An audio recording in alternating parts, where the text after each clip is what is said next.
तत्वानुसंधान तत्वानुसंधान ग्रंथामध्ये पान नंबर 67 आणि 67 पेजवर प्रथम पंक्ती उत्तरार्ध अथवा इत्यादि इथून चालू होता है. ठीक है. अथवा अज्ञान विषय ब्रह्म के प्रतिबिंब को नहीं अंगीकार करी के भी. सापडलं. चला. तर एक जीववादी आपल्या मताचं प्रतिपादन करत आहे.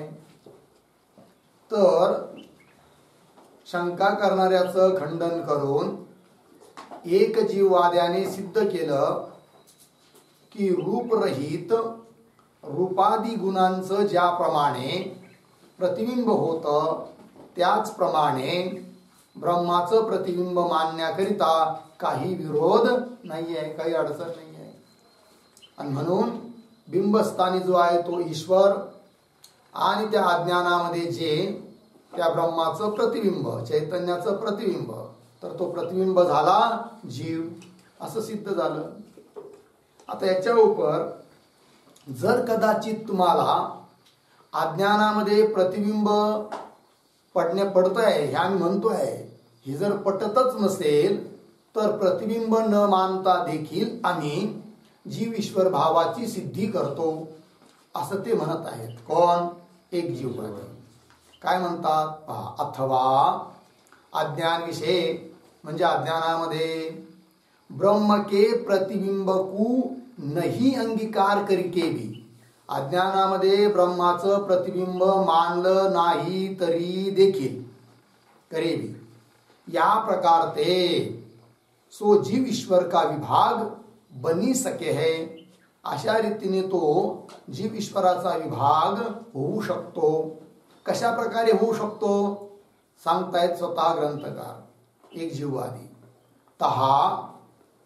ता अज्ञान रूप अविद्या करके विशिष्ट जो चैतन्य है सो तो जीव कहा जावे है और ता अविद्या करके उपहित जो चैतन्य है सो ईश्वर कहा जावे है. बस असा विभाग करू म्हणे आम्ही. काय की अज्ञान ही उपाधी आहे आणि अज्ञान रूप जी अविद्या तर ती अविद्या जेव्हा विशेषण असेल तेव्हा त्या अविद्या विशिष्ट जी चैतन्य अविद्या म्हणजे अज्ञान रूप अविद्या हे झालं विशेषण चैतन्य झालं विशेष दोन्ही मिळून विशिष्ट. तर अज्ञान रूप अविद्या विशिष्ट चैतन्य त्याला म्हणावं काय जीव आणि त्याच अविद्या उपहित चैतन्याला म्हणू म्हणे आम्ही काय ईश्वर. झालं. प्रतिबिंब मानण्याची गरज नाही. म्हणजे हा भेद नुसता तुम्ही कशामुळे केला. एकाची उपाधी सांगत असताना त्या उपाधीला आम्ही विशेषण बनवलं आणि एकाचं स्वरूप सांगत असताना जीवाचं स्वरूप सांगत असताना त्या अविद्येला बनवलं विशेषण आणि ईश्वराचं स्वरूप सांगत असताना त्याच अविद्येला बनवलं काय उपाधी. तर फरक झाला की नाही. म्हणजे काय फरक आहे या दोघांमध्ये तर तो विचार पुढे येणारच आहे. तरी पण थोडक्यात विशेषण जो असतो तो आपले धर्म विशेषावर लादतो है की नाही आणि उपाधी जी असते ती आपले धर्म उपहितावर घालत नाही. आपण वेगळी राहून आपल्यामध्ये असणारा जो उपहित भाग त्याचं ज्ञान करून देते. मग जीव जो आहे तो अज्ञानामुळे स्वतःला कर्ता भोक्ता समजतो. खरं पाहिलं तर कर्तृत्व भोक्तृत्व सुखित्व दुःखित्व आदिक धर्म हे कुणाचे आहेत अविद्येचे आहेत. उपाधीचे आहेत अविद्येचे आहेत. पण ते अविद्येचे न समजता जीव ते धर्म आपल्या ठिकाणी समजतो. अर्थात त्या अविद्येने आपले धर्म स्वतःकडेच न ठेवता जीवावर लादले आणि म्हणून जीवाचं स्वरूप सांगत असताना त्या अविद्येला बनवलं काय विशेषण. पण ईश्वराला असं कधीच वाटत नाही काय की मी कर्ता आहे भोक्ता आहे सुखी आहे दुःखी आहे जन्मवान आहे मृत्यूवान आहे असं ईश्वराला कधी वाटत नाही. अर्थात ईश्वराची उपाधी जी अविद्या ती आपले धर्म त्या उपहित चैतन्यावर लादत नाही. मग दोन्हीतला फरक झाला. तर त्या अविद्येला विशेषण बनवलं की त्या अविद्या विशिष्ट चैतन्याला म्हणूया म्हणे काय जीव, आणि तीच अविद्या जेव्हा उपाधी असते तर त्या अविद्या उपहित चैतन्याला म्हणू आम्ही म्हणे काय ईश्वर, असा भेद करू. असं मानल्याने फायदा काय झाला तर अविद्येमध्ये, त्या अविद्या म्हणजेच अज्ञान, त्यामध्ये चैतन्याचं प्रतिबिंब मानण्याची गरजच नाही आहे. कारण तुम्हाला अडचणीतच वाटत होते ना म्हणे, कोण म्हणतोय तो एक जीववादी शंका करणाऱ्याला, की तुम्हाला इथंच अडचण वाटत होती की त्या अज्ञानामध्ये चैतन्याचं प्रतिबिंब कसं काय, तर काही हरकत नाही, नाही तर नाही प्रतिबिंब, तर प्रतिबिंब न मानता देखील आम्ही जीव भाव आणि ईश्वर भाव कथन करू शकतो. तो कथन केला आहे. लागला अर्थ. पंक्ती पहा. तहाता अज्ञान रूप अविद्या करके विशिष्ट जो चैतन्य है सो तो जीव कया जावे है, और अविद्या करके उपहित, त्या अविद्येने उपहित चैतन्य, अविद्या उपाधि युक्त चैतन्य, अविद्या करके उपहित जो चैतन्य है सो ईश्वर कया जावे है. यह वार्ता, बरं ही गोष्ट आम्ही आमच्या मनानेच बोलतो असं नाही म्हणे, पूर्वाचार्यांनी सुद्धा असा विभाग केलेला आहे. यह वार्ता पूर्वाचार्यों ने भी कही है. ठीक आहे, म्हणजे प्रमाण काय तर प्रमाण म्हणून पूर्वाचार्यांचा कुठला तरी श्लोक देतात. तर हा श्लोक, बिंबत्व प्रतिबिंबत्वम यथा पूषणी कल्पितम जीवत्वमीश्वरत्वम च तथा ब्रह्मणि कल्पितम, असा श्लोक आहे.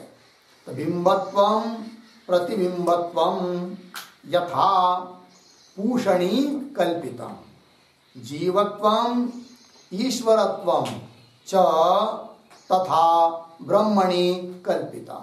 ठीक आहे, कसं, यथा पूषणी अन्वय, यथा पूषणी बिंबत्वम प्रतिबिंबत्वम कल्पितम, बिंबत्वम प्रतिबिंबत्वम कल्पितम तथा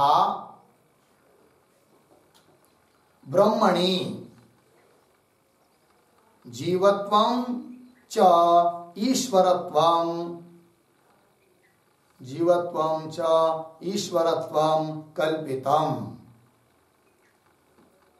ठीक आहे, अर्थ पहा की यथा, ज्याप्रमाणे पूषणी, पूषणी म्हणजे सूर्य, पूषण सप्तमी पूषणी, सूर्यामध्ये, सूर्याच्या ठिकाणी ज्याप्रमाणे बिंबत्व प्रतिबिंबत्व कल्पितम, खऱ्या अर्थाने पाहिलं तर पाहणाऱ्याला असं वाटतं की पाण्यामध्ये सूर्याचं काय पडलं आहे, प्रतिबिंब आहे, आणि बिंब कोण झाला मग सूर्य.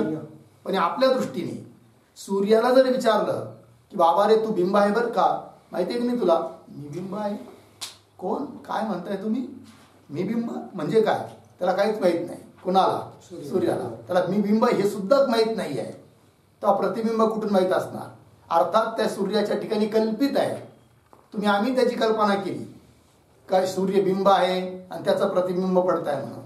तर ज्याप्रमाणे सूर्याच्या ठिकाणी बिंबत्व भाव प्रतिबिंबत्व भाव, बिंबत्व धर्म प्रतिबिंबत्व धर्म, बिंबपणा प्रतिबिंबपणा हा काय आहे, कल्पित आहे.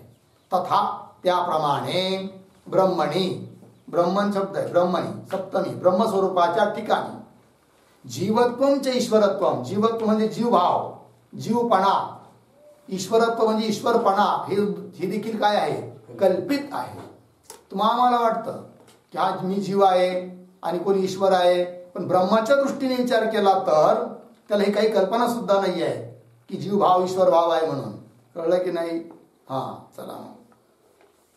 तथा ब्रह्मणी जीवत्वम ईश्वरत्वम कल्पितम. अर्थ यह, जैसे ज्याप्रमाणे सूर्यविषय म्हणजे सूर्याच्या ठिकाणी बिंबपणा तथा प्रतिबिंबपणा कल्पित आहे. बिंबपणाही कल्पित आहे, प्रतिबिंबपणा पण कल्पित आहे सूर्याच्या ठिकाणी. तैसे त्याप्रमाणे ब्रह्मविषय ब्रह्माच्या ठिकाणी जीवपणा तथा ईश्वरपणा कल्पित आहे. जीवपणाही नाही, ईश्वरपणाही नाही, वस्तुतः कल्पना मात्र आहे. तुमच्या आमच्या दृष्टीने आहे, ठीक आहे, ब्रह्माच्या दृष्टीने नाही. और हे झालं एक निरूपण. तिथपर्यंत निरूपण झालं की नाही कुणाचं, एक जीववाद्यांचं. तर त्यांनी अविद्येमध्ये म्हणजे उपाधीमध्ये अज्ञानामध्ये प्रतिबिंब न मानता देखील जीव भाव ईश्वर भाव मानता येतो याची सिद्धी केली या शेवटच्या 4-5 ओळींमध्ये. ठीक आहे, त्यांचा विषय संपला. आता दुसरे काही ग्रंथकार कोणत्या रीतीने जीव भाव ईश्वर भावाचं प्रतिपादन करतात याचं निरूपण करत आहेत ग्रंथकार. पहा पुढे. और कई एक ग्रंथकार तो बरेच काही ग्रंथकार तर नाना अज्ञानों को अंगीकार करीते. आता यांनी एक जीवाद्याने काय मानलं, उपाधिरूप अज्ञान एकच मानलं. एक म्हणजे कसं की जीव आणि ईश्वर यांच्याकरिता 2 उपाधी नसून एकच आहे. याच्या अगोदर काही मत होऊन गेले की जीवाची उपाधी सांगितली होती त्यांनी अविद्या आणि ईश्वराची उपाधी सांगितली होती माया. त्याच्यानंतर एक जीववाद्याचं मत आलं की त्यांनी जीव आणि ईश्वर या दोघांकरिता सुद्धा उपाधी एकच मानली, अज्ञान अर्थात अविद्या. आता दुसरे आणखीन काही ग्रंथकार ते काय म्हणतात बघा. आता काही एक ग्रंथकार तो नाना अज्ञान को अंगीकार करके, अज्ञान रूप उपाधी एक नाही मानत, ते अनंत मानतात. नाना अज्ञानों को अंगीकार करके या प्रकार ते ता म्हणजे त्या जीव ईश्वर का विभाग वर्णन करे, अशा रीतीने त्या जीव आणि ईश्वराचा विभाग वर्णन करतात. कशावर सांगतायत. जैसे अनेक वृक्षों का जो समूह है सो वन कहा जावे है. बघा, तो वन म्हणजे काय, तो वन आणि वृक्ष या दोघात भेद आहे. वन म्हणजे जंगल, अरण्य. पण कशाला म्हणतात अरण्य किंवा वन, अनेक वृक्षांचा जिथं समूह आहे तिथे एक वृक्ष असेल त्याला वन म्हणत नाही, 10-5 वृक्ष असेल त्यालाही वन म्हणत नाही. अशा हजारो जेव्हा वृक्ष असतात एका ठिकाणी तेव्हा त्याला म्हटलं जातं वन. ती काय झालं, वृक्षांची समष्टी. त्या वनाला दुसऱ्या भाषेत काय बोलता येईल, वृक्षांची समष्टी, वृक्षांचा समूह. जैसे अनेक वृक्षों का जो समूह है सो वन कहा जावे है, ता सो वन तो समष्टी कहा जावे. त्या वनालाच काय म्हटलं जातं, समष्टी, अनेक वृक्षांचा समूह. और प्रत्येक वृक्ष व्यष्टी कहा जावे है. त्यातला एकच वृक्ष घेतला तर त्याला काय बोलणार, व्यष्टी. समस्त गाव, एक गाव घेतलं पूर्ण गाव, ती झालं समष्टी. आणि त्या गावातला एक मनुष्य घेतला तर तो झाला व्यष्टी. एक त्याला व्यष्टी म्हणायचं. समूह म्हटला की तो झाला समष्टी, असा भेद. और प्रत्येक वृक्ष व्यष्टी कहा जावे है. तैसे त्याप्रमाणे ती नाना अज्ञानों का जो समूह है सो तो समष्टी कहा जावे. आता अज्ञान तर अनेक मानले आणि अनेक अज्ञानांचा जो समूह त्याला म्हणायचं काय, समष्टी. तैसे तीन नाना अज्ञानों का जो समूह है सो तो समष्टि कहा जावे है. और प्रत्येक अज्ञान, त्या अनेक अज्ञानापैकी एक एक अज्ञान जेव्हा घेतलं जाईल तेव्हा त्याला काय म्हणायचं, व्यष्टी अज्ञान. और प्रत्येक अज्ञान व्यष्टी कहा जावे है. लागलं. ता समष्टि अज्ञान उपहित चैतन्य तो ईश्वर कहा जावे. आता भेद करतात ईश्वर आणि जीवाचा. तर अगोदर 2 विभाग केले, समष्टी आणि व्यष्टी. तर समष्टी अज्ञान उपहित जे चैतन्य त्याला म्हणायचं काय, ईश्वर. आणि व्यष्टी अज्ञान उपहित चैतन्य जीव. झालं की नाही. ता समष्टि अज्ञान उपहित चैतन्य तो ईश्वर कहा जावे है. और ता व्यष्टी अज्ञान उपहित म्हणजे एका एका अज्ञानामध्ये आलेलं जे चैतन्य तो झाला जीव. आणि साऱ्या अज्ञाना मिळून जे चैतन्य त्याला म्हणायचं ईश्वर. और ता व्यष्टी अज्ञान उपहित चैतन्य जीव कहा जावे है. लागलं. ते अज्ञान नाना आहे. ते अज्ञान किती आहे, नाना म्हणजे अनेक आहे. याते ते जीव भी नाना आहे. यांच्या मतामध्ये एक जीव नाही आहे. जीव किती झाले, अनंत, अनेक, नाना. तहा इस मत वाले का यह अभिप्राय है. आता असं मानणारे जे आहेत ना, अनेक जीव मानणारे, त्यांचा अभिप्राय काय आहे, का बरं ते अनेक जीवाचं प्रतिपादन करतात, काय तात्पर्य आहे त्यांचं, ते सांगत आहे ग्रंथकार. तहा इस मत वाले का यह अभिप्राय है.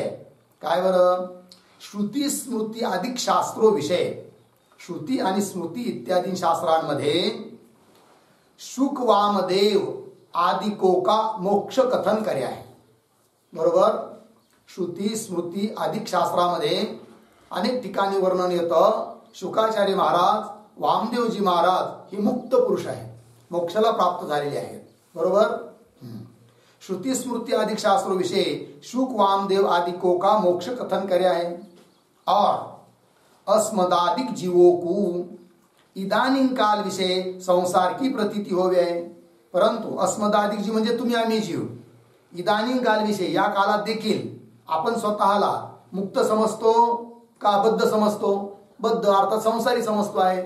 जर एकच जीव मानला आणि जीव ईश्वराचा विभाग करणारी उपाधी अज्ञान एकच मानलं तर वामदेव शुकाचार्य यांनी तर अज्ञानाचा नाश केलेला आहे.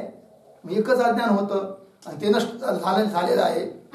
तर मग तुम्ही आम्ही आता संसारी आहोत आपण, अशी प्रतीती आपल्याला नाही यायला पाहिजे होती, पण ती येते.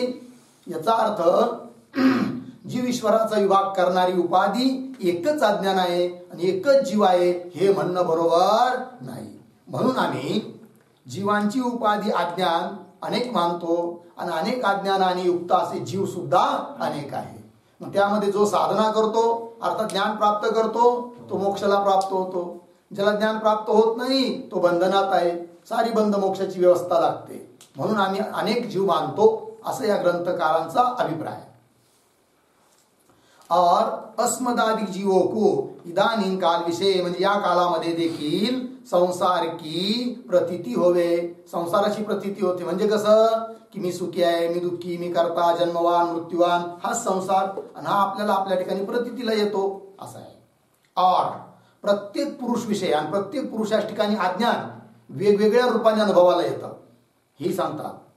और प्रत्येक पुरुष विषय अहम अज्ञः न जानामी या प्रकार का भिन्न भिन्न अज्ञान विषयक अनुभव भी होवे आहे.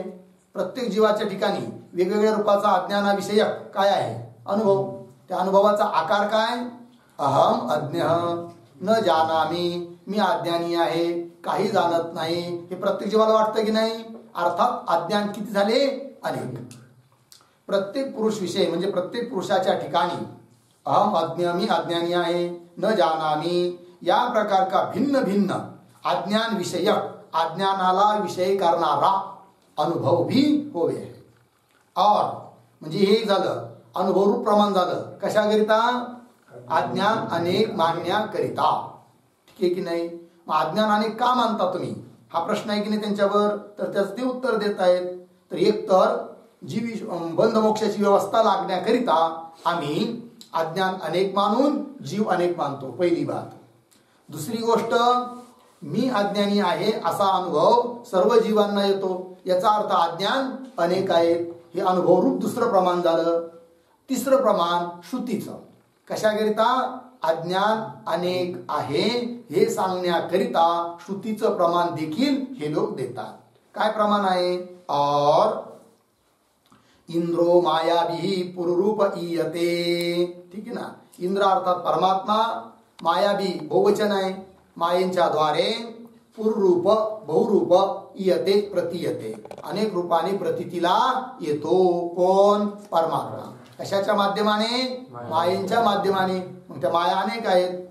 इस श्रुती विषय भी, या श्रुतीमध्ये देखील त्या मायारूप अज्ञान का नानापणाही कथन करे आहे. त्या मायारूप अज्ञानाचा अनेकपणा सांगितलेला आहे. जर ती माया एकच असती तर त्या श्रुतीमध्ये मायाविही असा बहुवचनाचा प्रयोग न होता काय व्हायला पाहिजे होता? एक वचनाचा प्रयोग. कसा? मायया. पण असं नाही झालं. म्हणून माया अनेक आहे, अर्थात अज्ञान रूप उपाधी अनेक आहे. तर मायारूप अज्ञान का नानापणाही कथन करे आहे लागलं. और इस श्रुति विषय स्थित माया के मायापद के मुख्य अर्थ का परित्याग करके, आता ज्या लोकांनी अज्ञान रूप उपाधी एकच मानली होती त्यांनी देखील या वाक्याची संगती लावलीच होती, आहे की नाही? काय लावली होती? की म्हणे माया अनेक आहे म्हणून बहुवचन झालेलं नाहीये मायावी, तर त्या मायेच्या शक्ती अनेक आहेत म्हणून मायावी असं बहुवचन झालं आहे, अशी संगती लावली होती त्यांनी. किंवा त्या मायेमध्ये सत्वगुण, रजगुण, तमोगुण असे अनेक गुण आहेत आणि म्हणून मायावी असं बहुवचन झालेलं आहे. याचा अर्थ बहुवचन झालं म्हणून माया अनेक आहे असं तुम्हाला म्हणता येणार नाही. अशी संगती एक अज्ञान उपाधी मानणाऱ्यांनी लावली होती.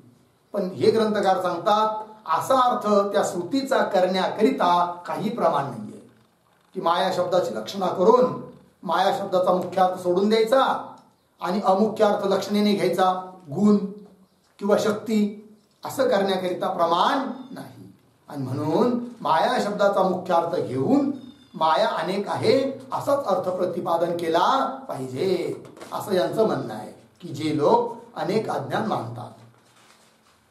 और इस श्रुति विषय, या श्रुतीमध्ये स्थित मायापद के, मायापदाच्या मुख्य अर्थ का परित्याग करके, मायापदाचा जो मुख्य अर्थ आहे त्याचा परित्याग करून माया की शक्तियों विषय, त्या मायेच्या शक्तीमध्ये वा सत्वाधिक गुणोविषय किंवा सत्वाधिक गुणांच्या ठिकाणी मायापद की लक्षणा करने में कोई भी प्रमाण नहीं है ना. त्या मायापदाची लक्षणा गुणाच्या ठिकाणी किंवा शक्तीच्या ठिकाणी करून त्या माया शब्दाने शक्ती घ्यायची किंवा गुण घ्यायचे हे घेण्याकरिता कुठलंही प्रमाण नाही. लागलं. सत्वाधिक गुणों विषय मायापद की लक्षणा करने में, लक्षणा करण्यामध्ये कोई भी प्रमाण नाही है. लागला अर्थ. याचा अर्थ काय ठरला मग? या श्रुतीरूप प्रमाणावरून देखील माया रूप उपाधी अनेकच आहेत. याते ते अज्ञान नाना ही मानणे योग्य है. अशा रीतीने ते अज्ञान अनेकच मानले पाहिजे. आता अनेक अज्ञान मानणारे जे लोक, त्यांना पुन्हा कोणी प्रश्न करील म्हणे का हो या ठिकाणी तुम्हाला या श्रुतीमध्ये माया बी असं बहुवचन दिसलं, त्यावरून तुम्ही काय म्हणालात अनेक माया आहे, अर्थात अनेक अज्ञान आहे. पण तुम्हाला जगामध्ये किंवा वेदामध्ये अशी एकही श्रुती सापडली नाही का की ज्यामध्ये एकवचन आलेलं आहे? आणि जर एकवचनवाली श्रुती असेल तर त्यावरून तुम्ही असं का म्हणत नाही मग काय की अज्ञान रूप उपाधी माया रूप उपाधी एकच आहे म्हणून? कळलं? तर बघा पंक्ती. और अजाम एकाम ही श्रुती आहे की नाही? अजाम एकाम लोहित शुक्ल कृष्णाम. तर अजाम एकाम, इथे एका म्हटलंय की नाही? या एका पदाचं काय करणार तुम्ही? हे अज्ञान अनेक मानणाऱ्यांनो सांगा, इथं एकाम पद आलंय, याची कशी संगती लावणार तुम्ही? कोण म्हणतोय? पूर्वपक्षी, शंका करणारा. कुणाच्या मतावर? अनेक अज्ञान मानणाऱ्याच्या मतावर आक्षेप करत आहे. काय की अजाम एकाम या श्रुतीमध्ये एकाम पद आलेलं आहे, त्यावरून तुम्ही अज्ञान रूप माया एकच मानली पाहिजे आणि तुम्ही तर अनेक मानायला निघाले. या श्रुतीला तुमचा विरोध नाही येणार का? असा प्रश्न लक्षात आला की नाही? और अजाम एकाम इत्यादिक उक्त श्रुती स्मृतियो विषय, इत्यादी ठिकाणी आलेले जी वाक्य आहे श्रुतीचं किंवा स्मृतींचं, त्यामध्ये जो अज्ञान का एकपणा कथन करे आहे, अज्ञान एक म्हणून सांगितलेलं आहे, ते कसं काय मग? तर त्याचं उत्तर देऊ राहिले आता. कोण? अनेक अज्ञानवादी. सो तो ता अज्ञान समूह के एकत्व को लेके कथन करे आहे, ही संगती लावली. कळलं? म्हणजे अहो कोण बोलत आहे? सिद्धांती. म्हणजे कोण? अनेक अज्ञानवादी. संगती लावून देतात कशाची? एकाम पदाची. काय म्हणतात ते? अहो म्हणे एकाम असं जे पद आलंय ना, त्या पदावरून अज्ञान रूप माया एकच आहे हे सांगण्यात तात्पर्य नाहीये. म्हणजे मग एकाम कसं काय लिहिलं? त्याच्याकरिता लिहिलं की अनेक अज्ञानांचा समूह, जसं अनेक वृक्षांचा समूह जरी असला तरी त्याला एक शब्द आहे की नाही? वन. मग व्यवहार काय होतो? एकम वनम आहे की नाही? असा व्यवहार होतो. मग एक शब्दाचा प्रयोग तिथं का केला जाऊ राहिला? तिथं वृक्ष तर अनेक आहेत, परंतु समूहाला घेऊन एकत्वाचा प्रयोग. तसं इथं सुद्धा अज्ञान रूप माया जरी अनेक असल्या तरी त्यांचा जो समूह आहे, समष्टी, तो एक आहे. त्या समूहाला घेऊन एकत्वाचा प्रयोग आहे. आणि म्हणून जरी अज्ञान अनेक मानले तरी देखील अजाम एकाम या श्रुतीमध्ये आलेल्या एकाम या पदाबरोबर विरोध येत नाही. अर्थात अज्ञान किती झाले? अनेकच आहे असं यांनी सिद्ध केलं. लागली पंक्ती. सो तो तर अज्ञान समूह के, अज्ञानाचा जो समूह आहे तो समूह एक असल्यामुळे एका म्हटलाय म्हणे. अज्ञान के समूह के एकत्व को लेके कथन कर्या है। कौन? सो तो एकाम यह शब्द आहे की नाही, अजाम एकाम या ठिकाणी आलेला एकाम शब्द अज्ञान के समूह के एकत्व को लेके कथन कर्या लागलं याते म्हणून तीन श्रुती स्मृती वचनों का भी विरोध होवे नाही, म्हणून कोणत्याही श्रुती किंवा वचनाबरोबर किंवा स्मृती वचनाबरोबर विरोध प्राप्त होत नाही। याते तीन श्रुती स्मृती वचनों का भी विरोध होवे नहीं लागलं। इस प्रकार अज्ञान के नानात्व करके जीव के नानात्व सिद्ध हुए। अशा रीतीने अज्ञान नाना आहे की नाही असं सिद्ध झालं। जर अज्ञान नाना आहे तर त्या अज्ञान उपाधीने युक्त जीव सुद्धा किती झाले मग? नाना। इस प्रकार अज्ञान के नानात्व करके जीव के नानात्व सिद्ध हुए, सिद्ध झाले असता जिस जीव को ब्रह्म साक्षात्कार की प्राप्ती होवे, आता बंध मोक्षाची व्यवस्था पण लागते। त्या अनेक जीवापैकी ज्या जीवाला ब्रह्म साक्षात्कार झाला तो मुक्त, आणि ज्याला ब्रह्म साक्षात्कार होऊ शकला नाही तो बद्ध झालं काम। जिस जीव को ब्रह्म साक्षात्कार की प्राप्ती होवे है तीस जीव को ही ता अपने अज्ञान की निवृत्ती रूप है की नाही, त्या जीवाची काय झाली? स्वतःचं जे अज्ञान त्याचं ते निवृत्त झालं, त्यामुळे तो मुक्त झाला। ज्याचा अज्ञान निवृत्त झालं नाही तो बद्ध। ती जीव को ही ता अपने अज्ञान की निवृत्ती रूप स्वतःचं अज्ञानाची निवृत्ती स्वरूप मोक्ष होवे है, मोक्षाची प्राप्ती होते।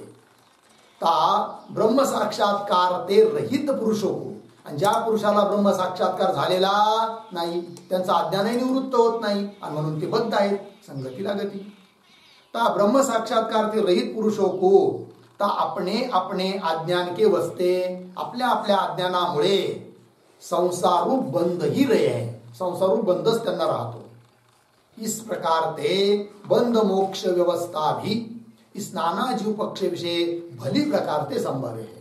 अशा रीतीने बंध मोक्षाची व्यवस्था देखील चांगल्या प्रकारे लावता येते व्यवस्था। कुणाच्या मतात? की जे लोक अज्ञानाला अनेक मानून जीवा देखील अनेक आहे असं म्हणतात। इस प्रकार ते बंध मोक्ष व्यवस्था भी इस नाना जीव पक्ष विषय, नाना जीव मानणाऱ्याच्या मतामध्ये भली प्रकार ते संभव आहे, चांगल्या प्रकारे संभवते। ता एक अज्ञान एक जीव पक्ष विषय सो बंध मोक्ष की व्यवस्था संभवती नहीं, परंतु जे लोक एकच अज्ञान मानतात आणि एक अज्ञानामुळे जीव देखील एकच मानतात त्यांच्या मतामध्ये बंध मोक्षाची व्यवस्था संभवत नाही। ठीक आहे की नाही? लावाची ठरली तर लय ओढून ताडून लावा लागते, ते काही बरोबर नाही। कोण म्हणत आहे?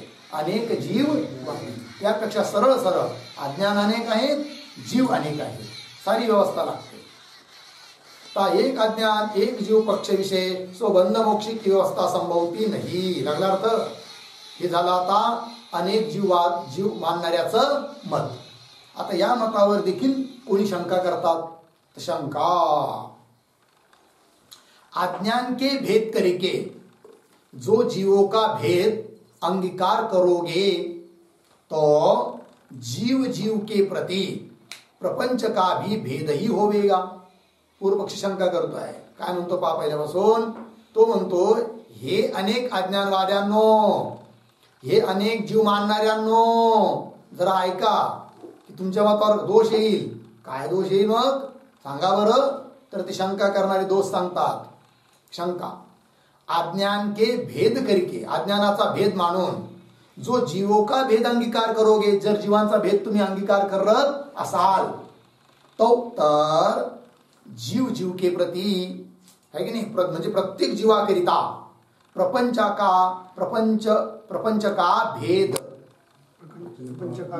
का भी भेद ही होवेगा, म्हणजे प्रत्येक जीवाचा प्रपंच वेगवेगळा होईल।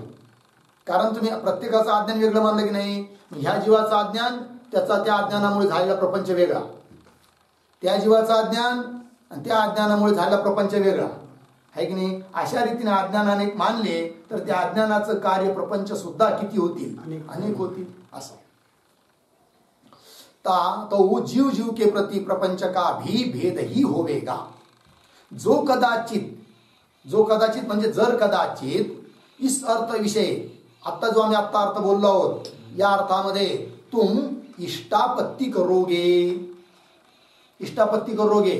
तुम म्हणजे कोण? अनेक जीववादी. जर तुम्ही इष्टापत्ती करोगे म्हणजे इष्टापत्ती म्हणाल.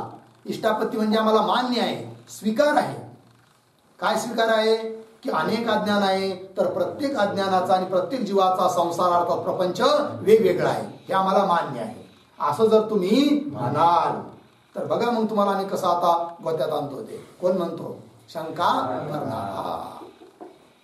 जो कदाचित इस अर्थ विषय तुम इष्टापत्ति करोगे तो जो घट तुमने अनुभव कर्या है सो ही घट हमने भी अनुभव कर्या है. या प्रकार की घटाधिक प्रपंच के एकता को विषय करने हारी प्रतिविज्ञा का विरोध प्राप्त होवेगा. पहिली अडचण प्रतिविज्ञाला विरोध. प्रतिविज्ञा नावाचे एक ज्ञान आहे की नाही? ज्ञानाचे प्रकार असतात की नाही? अभिज्ञा ज्ञान, प्रतिविज्ञा ज्ञान, स्मृतिरूप ज्ञान. काही स्मृतिरूप ज्ञान असतात, मागचं स्मरण आहे की नाही? काही अभिज्ञा रूप ज्ञान असतं, म्हणजे आता वर्तमान काळात झालेलं ज्ञान, नवीन अयम घट अयम पट वगैरे वगैरे ज्ञान अभिज्ञा ज्ञान आहे. परंतु मागच्या संस्कार सहित इंद्रियांच्या द्वारे होणारं जे ज्ञान, त्या ज्ञानाला म्हणतात काय? प्रतिविज्ञा ज्ञान. जसं काल पाहिलेलं देवदत्त आज पुन्हा बघत आहोत, तर मनुष्य सरळ म्हणतो स्वयं देवदत्त. तर स्वअंशामध्ये संस्कार आहे, अयम अंशामध्ये प्रत्यक्ष आहे. तर तोच हा देवदत्त हे कोणतं ज्ञान झालं? प्रतिविज्ञान ज्ञान झालं. तोच हा घट हे ज्ञान कोणतं झालं? प्रतिविज्ञान ज्ञान झालं. ठीक आहे. तर या प्रतिविज्ञान ज्ञानाला विरोध येईल म्हणे केव्हा? जर प्रत्येक जीवाचा प्रपंच भिन्न भिन्न मानला तर. म्हणजे कसं काय? ध्यान द्या. समजा आता देवदत्त नावाचा जीव आहे, त्याचा प्रपंच वेगळा, यज्ञदत्ताचा प्रपंच वेगळा, सोमदत्ताचा प्रपंच वेगळा आहे की नाही? मग आता समजा समोर घट आहे. आता तो घट जो आहे तो प्रपंचाच्याच अंतर्गत आहे आणि तो कोणत्या तरी जीवाच्या प्रपंचाच्या अंतर्गत असणार. मग तो घट तुम्ही जर यज्ञदत्ताचा प्रपंच मानाल त्या घटाला, की हा घट कोणाचा आहे? यज्ञदत्ताच्या प्रपंचातला आहे, तर तो घट देवदत्ताला दिसू नये, कारण तो देवदत्ताच्या प्रपंचातला नाहीच आहे. तो घट सोमदत्ताला दिसू नये, कारण त्याच्या प्रपंचातला तो नाही. कारण ज्याच्या प्रपंचातली जी वस्तू तीच त्याला दिसणार. दुसऱ्याच्या प्रपंच दुसऱ्याला कसं काय दिसणार? नाही दिसणार. कारण याच्या अज्ञानाचं कार्य यालाच दिसणार, त्याच्या अज्ञानाचं कार्य त्यालाच दिसणार. आणि समजा समोर घट ठेवलेला आहे आणि त्या घटाला यज्ञदत्त पाहतोय आणि थोड्या वेळाने देवदत्त जातो आहे की नाही? देवदत्त काय म्हणतो? हा तोच हा घट आहे की जो आत्ता पहिलं यज्ञदत्त पाहून गेला, तोच त्याच घटाला मी पाहत आहे असा तो देवदत्त म्हणतो. मग असं म्हणायला नाही पाहिजे, म्हणजे ही प्रतिविज्ञान त्याला व्हायला नाही पाहिजे. का बरं? जर प्रत्येकाचा प्रपंच वेगळा आहे तर तो घट सुद्धा कोणाच्या तरी एकाच्याच प्रपंचात असणार. म्हणून असं प्रतिविज्ञान ज्ञान होऊ नये. कळलं? चला पंक्ती पहा पुन्हा. इस अर्थ विषय तुम इष्टापत्ति करोगे तो जो घट तुमने अनुभव कर्या है, ज्या घटाचा अनुभव तुला झाला आहे सो ही घट, तोच घट हमने भी अनुभव कर्या आहे, त्याच घटाचा अनुभव मी पण केला आहे. अरे बाबा पाणी बिणी काही पिला की नाही? हो पाणी पिऊन आलो. असं कुठं पिलात पाणी? अहो आत्ता नाही का तुम्ही तिकडून पाणी पिऊन आलेले दिसले मला, त्या ठिकाणी तिथं रांजण ठेवलं आहे सावलीमध्ये, मग त्याच घटात जाऊन मी काय केलो? पाणी पिलो. ज्या घटात तू पाणी पिला त्याच घटात मी पाणी पिलो, अशी ही प्रतिविज्ञा होते की नाही? आणि ती प्रतिविज्ञा व्हायला नाही पाहिजे असा शंका करणाऱ्याचा आक्षेप. जो घट तुमने अनुभव कर्या है सोई घट हमने भी अनुभव कर्या है. या प्रकार की घटाधिक प्रपंच के एकता को. आता प्रतिविज्ञाने काय ठरतं की घट एकच आहे, म्हणजे तुझा जो घट आहे तोच माझा घट आहे. म्हणजे त्या घटाला काय झालं? या प्रकार की घटाधिक प्रपंच के, घटाधिक प्रपंच जो आहे तो एकच सिद्ध होऊ राहिला. अशा रूपाने एक रूपाने तो घट सिद्ध व्हायला नाही पाहिजे. उलट काय म्हणायला पाहिजे होतं? अरे भाऊ तू पाणी पिऊन आला का? म्हणे हो आलो. कोणत्या घटातून? म्हणजे माझ्या घटातून पिऊन आलो. माझ्या घटात तुझ्या घटाचा काय संबंध? जाय तू, तुला जिथं जायचं तिथं तू तुझ्या घटाचं पाणी पिऊन ये, असं त्याने म्हणायला पाहिजे. असं होतं का? नाही होत. या प्रकार की घटाधिक प्रपंचाच्या एकतेला विषय करणारी जी प्रतिभिज्ञा ज्ञान तिला विरोध प्राप्त होवेगा. त्या प्रतिभिज्ञ ज्ञानाला काय येईल? विरोधी. जिस प्रकार ते, ज्या प्रकारे उदाहरण देऊन सांगतात, जिस प्रकार ते अन्य के अज्ञान कल्पित प्रपंच का अन्य को प्रत्यक्ष संभवता नाही, है की नाही. एकाच्या अज्ञानाने कल्पित जी वस्तू असते ती वस्तू दुसऱ्याला दिसत नसते. हा नियम आहे व्यवहारात. आहे की नाही. कसं व्यवहारात सुद्धा असं आहे बघा. समजा उदाहरणार्थ कधी कधी काय घडतं की समोर एखादी वस्तू ठेवलेली आहे आणि पाहणारा जो असतो तो म्हणतो नाही हो समोर ते घट दिसतोय मला, आहे की नाही. काय दिसतोय? घट. बघ बरं तू घट आहे का? तुम्हाला काय म्हणे तुमचे डोळे खराब झाले, घट थोडी येतो, ती वारुळ आहे. दुसरा माणूस काय म्हणतो? वारुळ आहे. आता एकाला घट दिसतोय आणि एकाला वारुळ दिसत आहे. हाय वारुळच, पण एकाला काय दिसतोय? घट. मग घट कुणाला दिसू राहिला? की त्याच्या अज्ञानाने कल्पित आहे घट, त्याच्या दृष्टीचा दोष आहे तो, आणि म्हणून त्याला भ्रमाने वारुळ न दिसता काय दिसतो? घट. मग तो घट त्याच्या अज्ञानाने कल्पित झाला की नाही? मग त्याच्या अज्ञानाने कल्पित झालेला घट दुसऱ्याला दिसू राहिला का? नाही, कारण त्याचे डोळे चांगले आहे, त्याला वारुळ दिसू राहिलं. याच्यावरून काय ठरतं की एकाच्या अज्ञानाने कल्पित वस्तू दुसऱ्याला दिसत नाही. मग घट हा प्रपंचाच्या अंतर्गत आहे आणि तो ज्याच्या अज्ञानाने कल्पित आहे त्यालाच दिसायला पाहिजे, दुसऱ्याला दिसू नये. पण दुसऱ्याला दिसू राहिला कारण प्रतिविज्ञा होऊ राहिली. याचा अर्थ प्रत्येक जीवाच्या अज्ञानाचं कार्य हा प्रपंच वेगवेगळा आहे. हे कसं काय तुम्ही म्हणणार? तुम्हाला म्हणता येणार नाही. कळलं की नाही? आणि जर तसं म्हणता येत नसेल तर अनेक अज्ञान मानून फायदा काय? कळलं? असं त्याचं म्हणणं आहे. जिस कारण ते अन्य के अज्ञान कल्पित प्रपंच का अन्य को प्रत्यक्ष संभवता नाही. और मग कदाचित कोणी म्हणेल, ते म्हणतील काय, एक काम करूया म्हणे, ही जी प्रतिविज्ञा होऊ राहिली तुम्हाला, म्हणजे कोण की अनेक अज्ञानाचं कार्य प्रपंच देखील अनेक आहे असे म्हणणारे लोक या शंका करणाऱ्याला कदाचित म्हणतील, अरे शंका करणाऱ्या बाबा, की तू जी प्रतिविज्ञाबरोबर विरोध दाखवतो ना तो विरोध नाहीये म्हणे. कस काय? साक्षात प्रतिविज्ञा होऊ राहिली की दुसऱ्याने त्याने पाहिलेला घट मी पाहू राहिलो म्हणून. अरे बाबा, ती प्रतिविज्ञान भ्रमरूप आहे, त्याला आम्ही भ्रमरूप मानू. मग कुठे विरोध आहे प्रतिविज्ञाला? सांग बरं. असं म्हणतील कोण? अनेक अज्ञानवादी. ठीक आहे, तर त्याला उत्तर देऊ राहिले शंका करणारे, हे अनेक अज्ञानवादी तू असं म्हणू शकणार नाही की प्रतिविज्ञा भ्रमरूप आहे म्हणून. म्हणजे का बरं म्हणू शकणार नाही आम्ही प्रतिविज्ञा भ्रमरूप आहे म्हणून? त्याचं कारण काय? तर तो म्हणतो आहे काय, याच्यासाठी तुम्हाला प्रतिविज्ञाला भ्रमरूप म्हणता येणार नाही. कोण म्हणेल? शंका करणारा. का बरं? की भ्रम तिथं असतो जिथं त्याचा बाध होतो, कोणत्या तरी ज्ञानाने. जर बाधक नसेल तर भ्रम कसला? आहे की नाही? मग इथं तोच घट मी पाहतोय, या प्रतिविज्ञेचा कोणी बाधकच नाहीये, म्हणून हिला भ्रमरूप म्हणता येत नाही. आणि जर ही प्रतिविज्ञा भ्रमरूप नाही तर तुमचा अनेक प्रपंच सिद्धच कुठं होऊ राहिला. कळलं? पंक्ती पहा. और बाधक के अभाव हुए, म्हणजे बाधक नसल्यामुळे ता प्रतिविज्ञा को भ्रमरूपता भी संभवती नाही. ते प्रतिविज्ञा ज्ञान भ्रमरूप आहे असंही म्हणता येणार नाही. एकंदरीत पूर्व पक्षाच्या दृष्टीने प्रपंच एकच आहे, शंका करणाऱ्याच्या दृष्टीने काय आहे? प्रपंच एकच आहे. आणि अनेक अज्ञानवाद्याचे वादी काय म्हणतात? प्रपंच अनेक आहे. दोघांचा वाद चालू झाला, झगडा. तर अनेक अज्ञानवादी म्हणतात प्रपंच अनेक आहे, आणि शंका करणारा म्हणतो नाही नाही प्रपंच एकच आहे. जर एक नसता तर प्रतिविज्ञा झाली नसती, है ना? प्रतिविज्ञा होते याचा अर्थ प्रपंच एक आहे, है ना? कसं काय अनेक म्हणतात मग तुम्ही? असं त्याला म्हणायचं आहे. और एकही परमेश्वर सर्व जगत के उत्पत्ती. आणखीन विरोध दाखवू राहिला आता शंका करणारा. कशाकरिता? हे अनेक अज्ञानवाद्यांनो, अनेक अज्ञानाचं कार्य अनेक प्रपंच तुम्हाला म्हणता येत नाही. का बरं? आणखीन आम्ही तुम्हाला तुमचं खंडन करतो म्हणे. कळलं? तर बघा, और एक ही परमेश्वर, एकच परमात्मा सर्व जगत के उत्पत्ति स्थिति लय का कारण है. इस सर्व शास्त्रों के सिद्धांत का भी विरोध होवेगा, है कि नहीं? संपूर्ण वेदांत शास्त्र सर्व शास्त्रकार हे सांगतात काय की परमेश्वर जो आहे तो समस्त जगताच्या उत्पत्तीसाठी, स्थितीसाठी आणि लयासाठी कारण आहे असं म्हणलेलं आहे.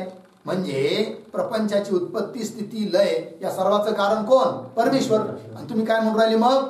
अनेक जीव आणि अनेक जीवाचं अज्ञान. अर्थात तुमच्या दृष्टीने जीवच प्रपंचाचं कारण ठरू राहिला, त्याला सुद्धा काय येईल मग? विरोध येईल.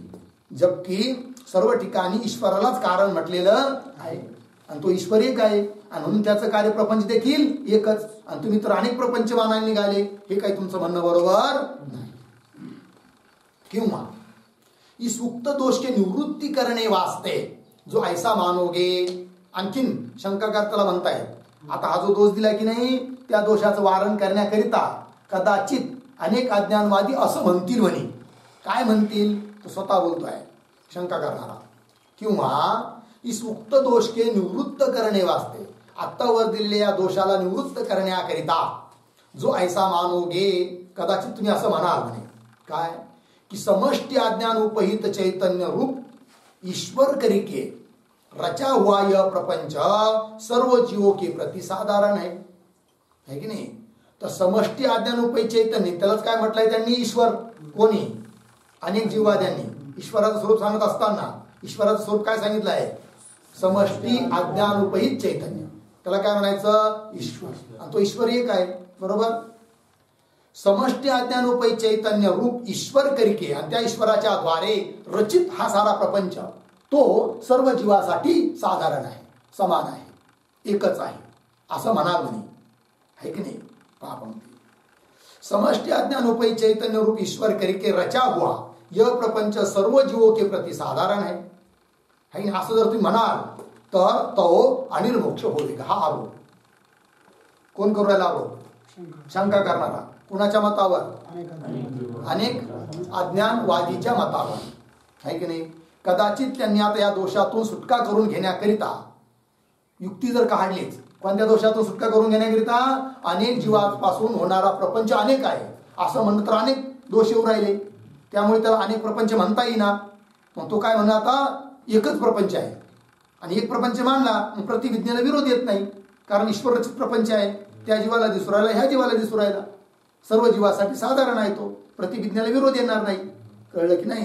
मग या सर्व दोषातून निवृत्त होण्याकरिता जर कदाचित अनेक अज्ञानवादी म्हणेल काय की समष्टि अज्ञान उपहित चैतन्य स्वरूप जो ईश्वर त्याने रचलेला हा सारा प्रपंच एकच आहे आणि तो सर्व जीवाकरिता साधारण आहे, मग कुठे दोष येतो?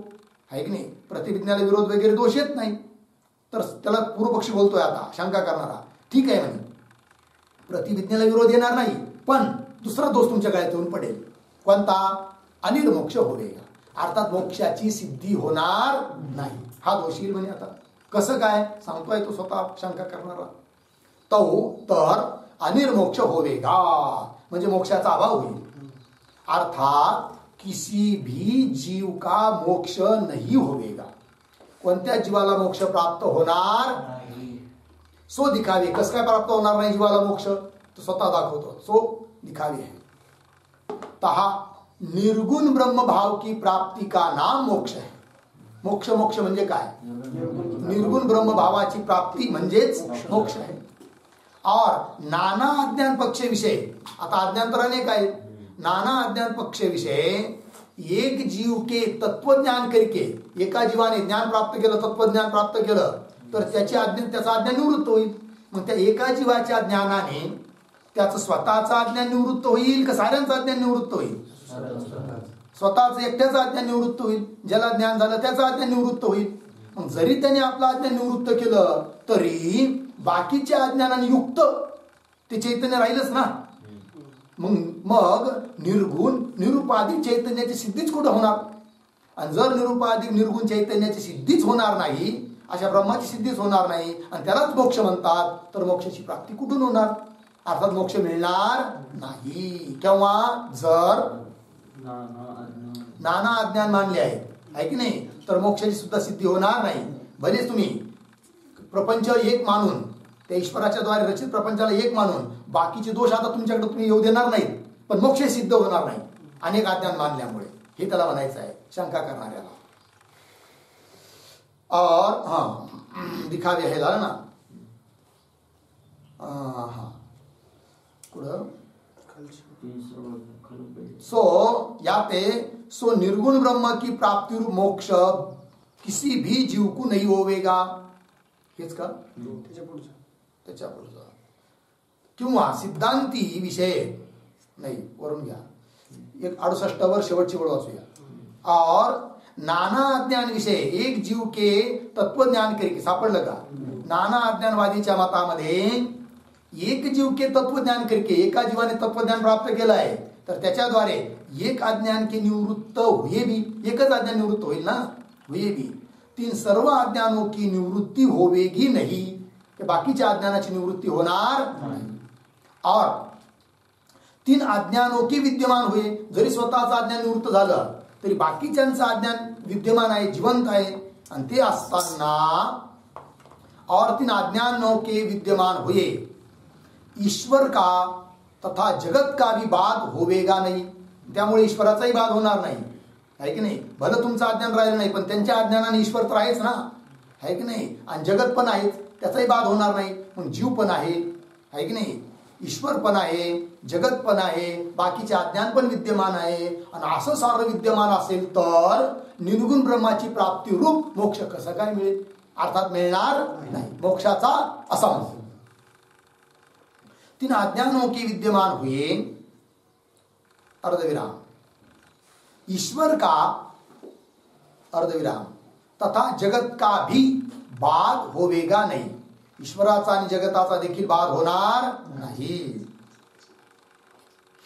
ता अज्ञान ईश्वर जगत की विद्यमान हुए सापडलं का. ते अज्ञान ईश्वर आणि जगत विद्यमान असेल तर ता ब्रह्मविषय निर्गुणपणाही संभवता नाही. निर्गुणपणाच राहणार नाही त्या ठिकाणी आहे की नाही. अज्ञानाधिकामुळे उपाधीमुळे सगुणपणाच राहणार त्या ठिकाणी. याते सो निर्गुण ब्रह्म की प्राप्ति रूप मोक्ष किसी भी जीव को नहीं होवेगा. निर्गुण ब्रह्माची प्राप्ती स्वरूप जो मोक्ष आहे तो कोणत्याच जीवाला प्राप्त होणार नाही. म्हणून असे वेडेवानी करू नका. अनेक अज्ञान मानण्याच्या भानगडीत पडू नका. आम्ही जे वर मानलंय ना एक अज्ञान तसंच माना तुम्ही. कळलं की नाही. हा असं सांगत आहे शंका करणारा कुणाला अनेक अज्ञानवाद्यांना. किंवा आणखीन खंडन किंवा सिद्धांत विषय वेदांत सिद्धांतामध्ये अद्वितीय ब्रह्म के ज्ञान तेही मोक्ष रहित ब्रह्माचं ज्ञान होईल तेव्हाच काय प्राप्त होतो मोक्ष. अद्वितीय ब्रह्म के ज्ञान ते मोक्ष मान्य है.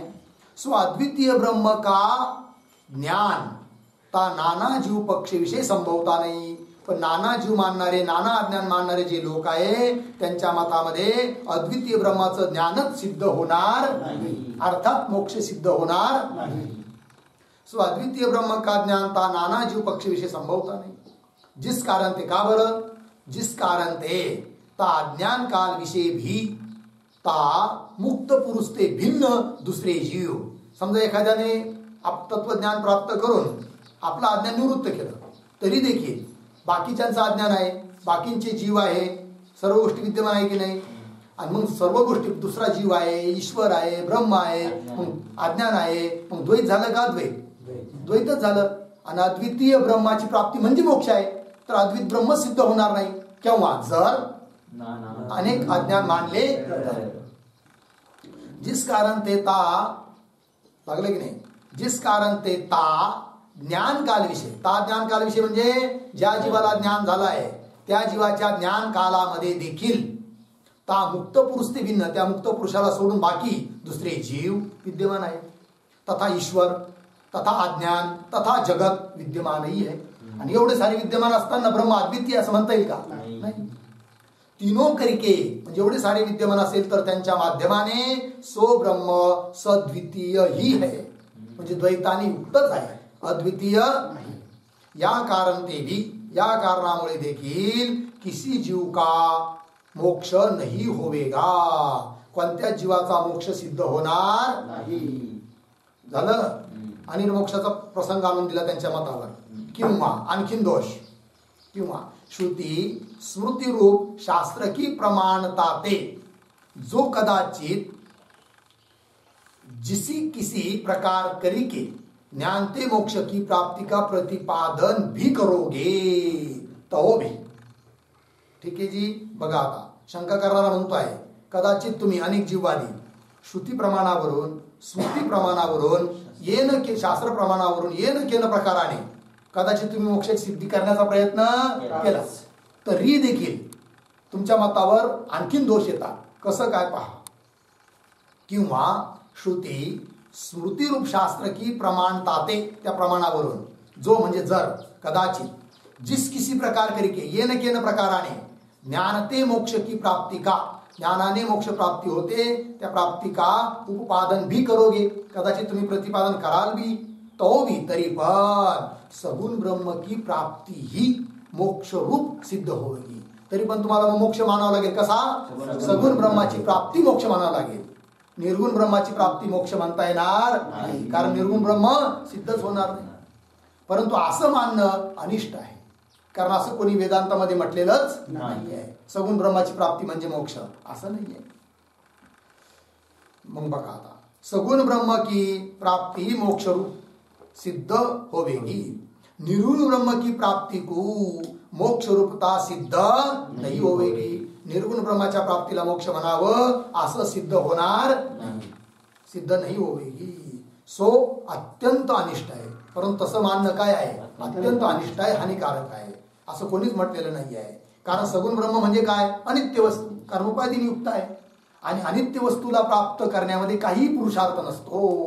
पुरुषार्थाची हानी पण होईल. असं आहे ते कसं बरं. अनंतर अवाह्य कृष्ण प्रज्ञानगण एव अस्थूलम अननु अरस्वम अदीर्घम यत्र तु अस्य सर्वम आत्मा एव अभूत तत्केन कम पश्येत इत्यादि श्रुतियों विषय निर्गुण ब्रह्म को ही मोक्ष रूप कया आहे. इत्यादी श्रुतीमध्ये मोक्ष रूप कशाला म्हटलेलं आहे निर्गुण ब्रह्माच्या प्राप्तीलाच मोक्ष म्हटलेलं आहे. आणि जर तुम्ही का सगुण ब्रह्माच्या प्राप्तीला मोक्ष म्हणू लागले तर श्रुतीला विरोध. ठीक आहे ना. कारण श्रुती सांगते निर्गुण ब्रह्माची प्राप्ती मोक्ष आहे.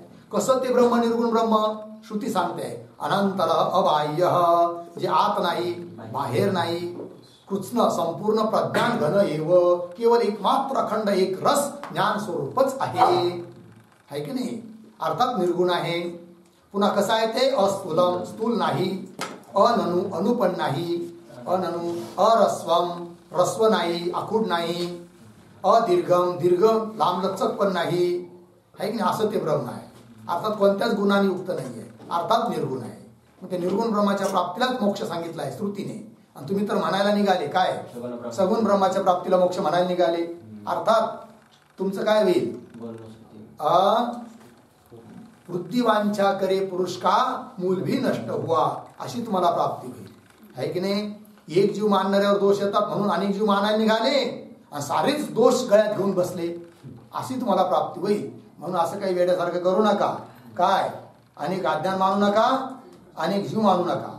कोण म्हणतोय शंका करणारा. लक्ष देऊ राहिलं ना. पंक्ती पहा.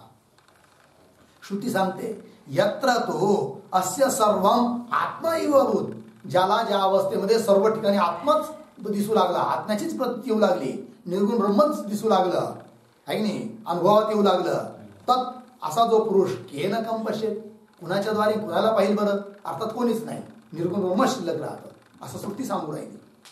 इत्यादी श्रुतियों विषय निर्गुण ब्रह्म को ही मोक्ष रूप कया है.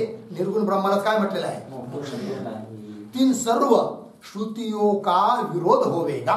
त्या सर्व श्रुतींना सुद्धा काय येईल विरोध येईल. केव्हा जर तुम्ही सगुण ब्रह्माच्या प्राप्तीला मोक्ष मांडलं तर सगुण ब्रह्माच्या प्राप्तीला मोक्ष म्हणावं लागेल तुम्हाला. केव्हा जर तुम्ही अज्ञान अनेक मानलं तर. म्हणून अज्ञान अनेक मानू नका असं बोलतोय शंका करणारा. या ते नाना अज्ञानों को अंगीकार करिके नाना जीव मानणे अयुक्त है.